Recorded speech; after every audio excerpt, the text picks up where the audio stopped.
Hi, I'm Craig Wilson. Hey, I'm Ed Bussey. In the spirit of community and resource sharing, Ed and I had an idea about how we could help in these really weird times. Yeah, we can't make masks or build ventilators, but what we can do, uh, because of the industry that we're a part of, is help connect you with people that are experts, like world-renowned sleep experts. So please welcome Dr. Robert Oexman. Hey, how are you guys? Hey, Doc, I really appreciate you being here and volunteering your time with us today. Now, we wanted to kind of talk about how can we get ourselves sleep ready. I feel like this thing's going to come to an end, and we got to get ready to charge forward because, no doubt that this has had an impact on the way that we sleep. I mean, obviously, our routines are different. Some of us are working from home or not working at all. There's also, of course, there's stress of the financial side of taking a pay cut or being furloughed or being completely laid off. And of course, there's also the stress that's going on at home. I think this video says it best. Of coronavirus, you are going to be quarantined, but you have a choice. Do you A, quarantine with your wife and child, or B? So, Doc, this thing is going to come to an end. And rather than helping us deal with this particular time, I'd rather kind of look forward. And I'd like your expertise on how do we get ready? Because we got to get ready to rock here. We got to get ready, get our sleep ready to get back to business. So what are some tips that you can give us and our friends here to help us get ready to get back to work? All right. So the first is stay on schedule, right? Act like you're actually going to be going to work. Act like your children, if you have children in the home, that they should be in school and waking up instead of allowing your kids to stay up late at night, sleep in late in the mornings. But you also need to stay on schedule. So if your normal bedtime is say 10 to 6, that's the schedule you need to be on.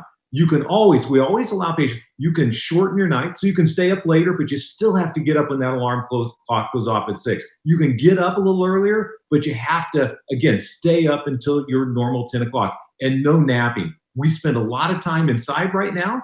And the tendency is, man, I'm just going to take a nap in the afternoon. That takes away the drive to sleep the next night. So it's no napping. And the next thing we have to do is you've got to get outside. We can't just stay inside. Even with our social isolation that we're doing, we can still get outside. I always tell my patients, especially now, 30 minutes minimum in the morning. You've got to get outside, get some sunlight. If it's raining outside and you can't get outside, you've got to get some movement in the house. But I prefer it outside. We want outside because that's one of the great ways we get vitamin D. We produce vitamin D, and vitamin D is great for our immune system.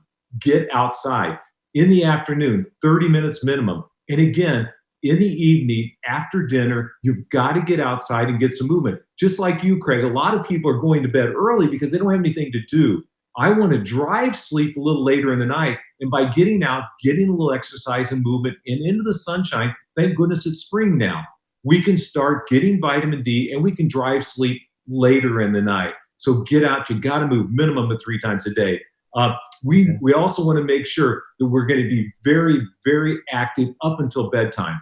A lot of people start shutting down too early. There's nothing going on, just like you, Craig, right? You can't go out, you can't walk the trails, you can't go to restaurants and those kind of things. So we shut down early. And it's all over the internet. As soon as the sun goes down, shut the curtains, shut things down. False, false, false. We don't want to do that. We don't want to shut down too early because if we do, we're going to be napping on the couch and it takes away from the drive to sleep at night.